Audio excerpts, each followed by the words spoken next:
ज़्यादा जरूरी है। 132 नंबर के श्लोक में तो ये लिखा है, आप 108 बार सूर्य को प्रणाम कीजिए। पूज्य स्वामी विवेकानंद जी महाराज खड़े होकर 108 बार प्रणाम करते थे। 108 बार सूर्य भगवान को नाम लेके प्रणाम करते थे। देखो स्पष्ट लिखा है, देवाकरम नमस्कुर्यान मंत्रेण अष्टोत्तरम शतम। अष्टोत्तर शत यानी 108 बार सूर्य भगवान के नाम का उच्चारण करके 108 बार उन्हें वंदन कीजिए, उन्हें प्रणाम कीजिएगा। यहाँ तक लिखा है सहस्रा अयुतम, 10,000 बार भी आप कर सकते हैं। लक्ष कोटिम व्याकार्यत बुध, लाख बार भी कर सकते हैं, करोड़ बार भी कर सकते हैं, जितना हो जाए। नमस्कार आत्मयज्ञेन तुष्टांशु सर्वदेवता। देखो आप सुन नहीं रहे हैं, यहाँ इस श्लोक में लिखा है 133 नंबर का श्लोक है, जिस समय आप देवताओं को नमस्कार प्रणाम करते हो उस समय सभी देवता आपके ऊपर प्रसन्न हो जाते हैं।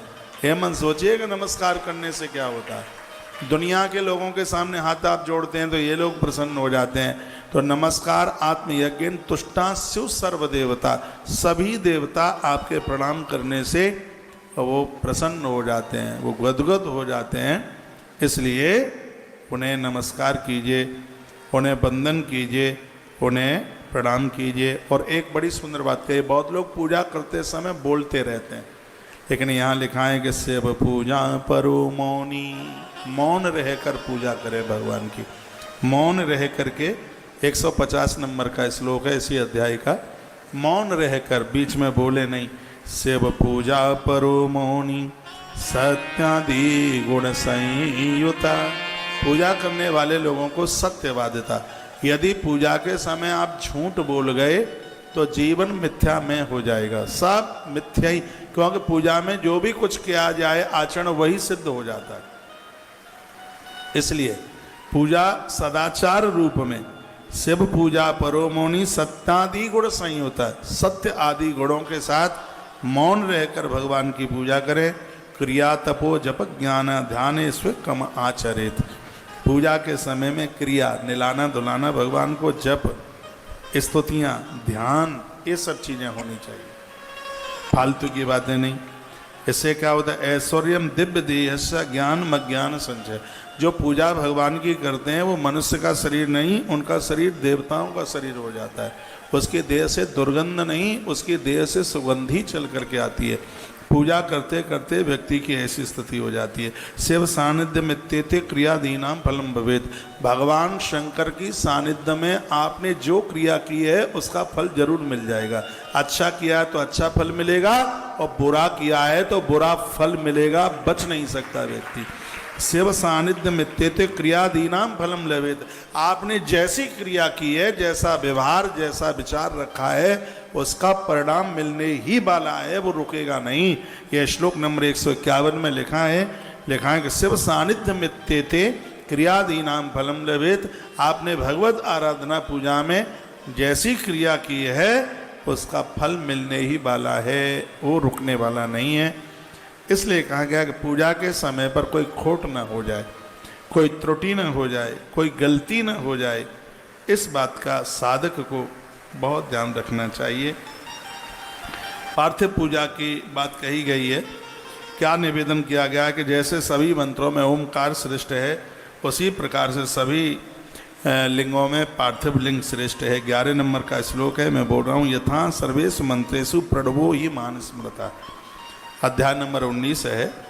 जैसे प्रणवों में मंत्र है, शिवलिंग में पार्थिव पूजा को ऐसे ही माना गया। यथा पुरीषु सर्वासु काशी श्रेष्ठ तमा स्मृतः, जैसे पुरियों में काशी श्रेष्ठ है, उसी प्रकार से लिंगेशु पार्थिवम श्रेष्ठ मुच्यते। सावन का महीना चल रहा है, हो जाए तो मिट्टी के शिवलिंग बना करके पूजा कर लेना। कहा गया है कि लिंगेशु पार्थिव श्रेष्ठ मुच्यते, पार्थिव पूजा वैसे ही श्रेष्ठ है। यथा व्रतेषु सर्वेषु शिवरात्रि व्रतम परम, जैसे शंकर के भक्तों के लिए शिवरात्रि का व्रत श्रेष्ठ है, तथा सर्वेषु लिंगेषु पार्थिवम श्रेष्ठ मुच्यते, उसी प्रकार से पार्थिव पूजा भी अपने आप में उसी प्रकार से श्रेष्ठ है, ऐसा वर्णन किया गया है। कहा गया त्रसंध्यम योर्च लिंगे कृता बिल्वेन पार्थिवम, मिट्टी के शिवलिंग बना करके जिसने उसके ऊपर बेल पत्र चढ़ाए हैं, दसई एकादशंग व्यावत तस् पुण्य फलम न संशय। इसमें लिखा है कि जिसने दिन में 11 बार अभिषेक करके, 11 बार दिन में, रोज नहीं, सावन के महीने में कर लो, सोमवार को कर लो, सोमवार के दिन यदि किसी ने 11 महारुद्राभिषेक कर लिए है तो लिखा है कि तस्य दर्शन मात्रेण भुक्ति मुक्ति जायते। ऐसे व्यक्ति का दर्शन करने से सगरे पाप कट जाएंगे, भक्ति हमारे पास चल करके आ जाएगी। श्लोक नंबर 22। दशैकादशकम, 10 या फिर एकादश 11। वैसे इसमें अर्थ तो ये है 10 + 11 21।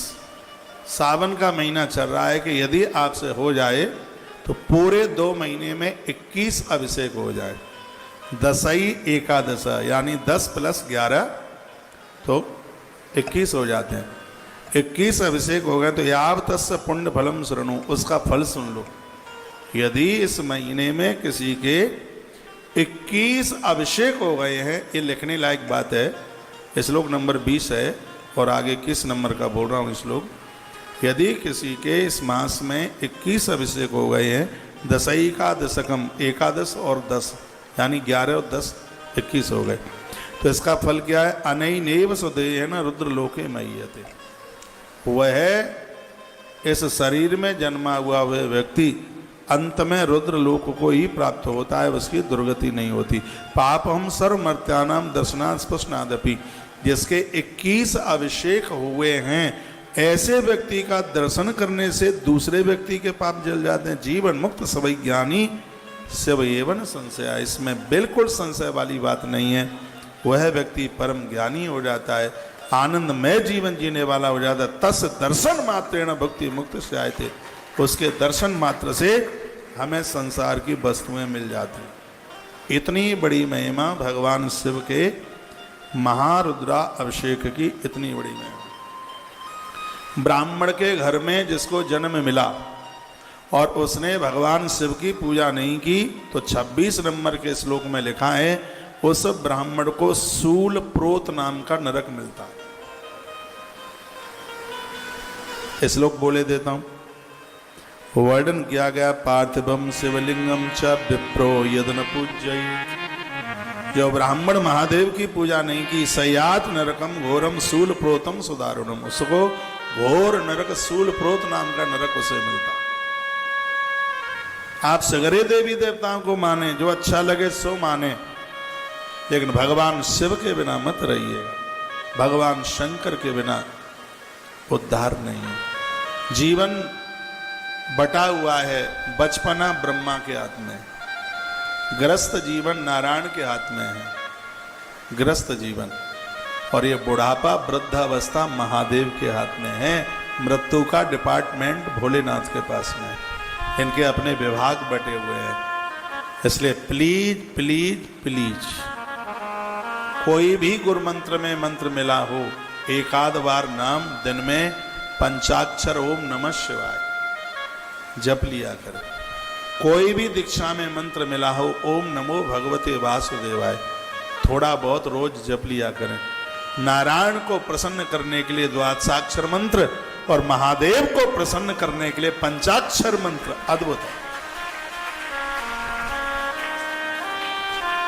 तो श्लोक ये कहा गया, पार्थिवम शिवलिंगम च विप्रो यदि न पूज्य। ब्राह्मण पार्थिव पूजा, शिव पूजा नहीं करता। सयात नरकम घोरम सूल प्रोतम सदारुणम। उसको घोर नरक मिलता है, सूल प्रोत नाम का नरक मिलता है। इसलिए सबके घर में भगवान होना चाहिए, परमात्मा हो सबके घर में। 5 देव सबके घर में हो, गणेश, दुर्गा, सालिग्राम, शंकर और सूर्य। 5 देव रक्षा करें, ब्रह्मा विष्णु महेश। ये 5 देव हैं, इसको पंचदेव उपासना कहते हैं। अखंडे तू चरे पूजा संपूर्ण फलदायिनी। ये 5 देवताओं की पूजा तुम्हारे घर में होती है तो संपूर्ण देवताओं की पूजा हो जाती है। इतनी बड़ी महिमा है इसकी, इसके बिना कुछ भी नहीं है। ईश्वर ने कृपा करी है और हम आ गए हैं इस धरती पर, जन्म मिल गया है, तो इसका आनंद इसी में ही है। हम ईश्वर से जुड़ जाएं, परमात्मा से जुड़। दीप मंत्रेण वा शंभो नीराजाना विदम चरेत, पुष्पांजलि चरित भक्ता इमाम रुद्राय चरित। वर्णन है जो दीप जलाते हैं, आरती उतारते हैं, पुष्पांजलि फूल चढ़ाते हैं। पुष्पांजलि में 3 फूल चढ़ाए जाते हैं भगवान को। पुष्पांजलि में भगवान शंकर बड़े मेहरबान हो जाते हैं उनके ऊपर, उन्हें अपनी भक्ति दे देते हैं। पूजा में जो भी कुछ कमी रह गई है वो पुष्पांजलि में पूरी हो जाती है, इसलिए पूजा के बाद पुष्पांजलि फूल चढ़ाए जाते हैं, उससे उसकी पूर्ति हो जाती है। ध्याये नित्यम महेशम मृत गिरिनिभम चारु चंद्रावतम सम। ये भगवान शिव के आह्वान का श्लोक है। 52 52 नंबर का श्लोक है, जिसमें भगवान शिव को ध्यान किया गया है। पहले दिन मैंने आपको सुना दिया ये। तो पद्मासीनम समस्तास्तमगड़ी व्याकृतम वशानम विश्वादम विश्वबीजम निकरविहरम पंचवक्त्रम तनेत्रम। ऐसे भगवान शंकर 5 मुख वाले 3 नेत्र वाले। इसमें ये भगवान जो शंकर हैं ये संसार के बीज हैं। ये इसी के बिना पूरी सृष्टि का सृजन पालन और इसी के द्वारा इसका उद्धार हो रहा है। ऐसा वर्णन। अकृत्ता पार्थम लिंगम यौन देवम प्रपूजित वृथा भवत सा पूजा दम दानादिकम वृथा। जिसके मंदिर में शिव की पूजा नहीं है उसकी पूजा निरर्थक है, उसके दान पुण्य इसमें तो लिखा है कि उसकी तीर्थ यात्रा भी बेकार है, निरर्थक है, कुछ भी नहीं है महाराज, 0/0 है। इसलिए व्यक्ति को अब भगवान शिव की पूजा से जोड़ करके ही रहना चाहिए। लिखा धन को चाहने वाला पुरुष शिव की पूजा करे, पुत्र चाहने वाला पुरुष शिव की पूजा करे, सम्मान चाहने वाला पुरुष शंकर की पूजा करे, मोक्ष चाहने वाला पुरुष शंकर की पूजा करे। और बुढ़ापे में ज़्यादा कष्ट में है, अब मरना चाहता है, तो जल्दी दुनिया छोड़ करके अब चला जाए बिना कष्ट भोगे, तो भी वो महादेव की पूजा करे, भगवान शिव की। भगवान शंकर हैं, सर्व प्रकार से इस जीव का कल्याण करते हैं। तो भगवान महादेव की इस पूजा के बारे में इतना कुछ कहा गया। और एक बात, इतनी अच्छी बात कही है, क्या कहा है? कलयुग में उद्धार के लिए सबसे श्रेष्ठ पूजा है वो शिवलिंग भगवान शंकर की पूजा। श्लोक बोले देता हूँ। इसके 21 नंबर के अध्याय का 25 नंबर का श्लोक है। अब लिख तो नहीं पाएंगे, सुनी लीजिए। कलऊ लिंगार्चनम श्रेष्ठम तथा लोके प्रदर्श्यते। इस कलयुग में जीव उद्धार के लिए लिंगार्चन से बड़ा श्रेष्ठ कुछ भी नहीं है। कलऊ लिंगार्चनम श्रेष्ठम तथा लोके प्रदर्श्यते तथा नास्ति शास्त्राणा एस सिद्धांत निश्चय। संपूर्ण शास्त्रों का ये सिद्धांत है। कलयुग में जो व्यक्ति अपना कल्याण चाहता है उस व्यक्ति को लिंगार्चन यानी भगवान महादेव का पूजन जरूर करना चाहिए। भगवान शंकर की पूजा का उल्लेख 4 वेदों में। न लिंगा आराधनाद्यात् पुण्यम वेदम चतुष्टया। 4 वेदों में से एक भी वेद ऐसा नहीं है जिसमें भगवान शंकर के लिंगार्चन की बात नहीं कही गई। हो सकता और देवताओं की पूजा के बारे में ना लिखा हो, लेकिन भगवान शंकर की पूजा के लिए 4 वेदों में वर्णन किया गया। श्लोक नंबर अद्भुत है, 32 नंबर का श्लोक है।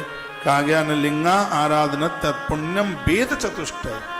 4 वेदों में एक भी वेद ऐसा नहीं है जिसने भगवान शंकर की पूजा की बात न करी हो, भगवान शिव की आराधना की बात न करी हो। ददीची गौतमादीनम, ददीची गौतम जैसे महापुरुषों ने भगवान महादेव की पूजा करके सब कुछ प्राप्त कर लिया। महात्मा ददीची ने तो वज्र की हड्डियां प्राप्त कर ली थी भगवान शंकर की पूजा करते हुए। वो ददीची महात्मा की हड्डियां थी जिससे धनुष बनाया गया, वज्र बनाया गया। राम जी ने जिस धनुष को तोड़ा, महात्मा ददीची की हड्डियों से उसको बनाया गया। वृत्रासुर को इंद्र ने जो घायल किया था वो भी वज्र जो बनाया गया था वो महात्मा ददीची की हड्डियों से बनाया गया था। तो ये भगवान शिव की पूजा की बहुत बड़ी महिमा है। भस्म त्रिपुंड रुद्राक्ष और बेलपत्र के बिना शिव जी की पूजा ना करें। बेलपत्र ना मिले तो चांदी के बनवा लें। श्लोक नंबर 55 अध्याय नंबर 21 स्पष्ट शंकर का आदेश है। वो कहते हैं बिना भस्म त्रपुंडेन बिना रुद्राक्षमालया बिल्वपत्रम बिना नैव पूजये शंकरम बुध। जो जानकार लोग हैं उन्हें भगवान महादेव की पूजा के लिए इतनी चीजें जरूरी हैं, भस्म, त्रपुंड, रुद्राक्ष की माला, बेलपत्र। इसमें तो लिखा है कि इनके बिना शिव की पूजा कोई पूरी नहीं। बेलपत्र नहीं मिलते हैं तो आप चांदी के बनवा लीजिए। इसमें तो ये भी लिखा है बेलपत्र को धो धोकर एक बेलपत्र को 6 महीने तक आप चढ़ा सकते हैं। बेलपत्र 6 महीने तक बासा नहीं होता, शिव का आदेश है। एक बेलपत्र रोज 6 महीने तक उसको धो धोकर उसको चढ़ाते रहिएगा। बेलपत्र 6 महीने तक बासा नहीं होता है। तो शंकर के साधकों के लिए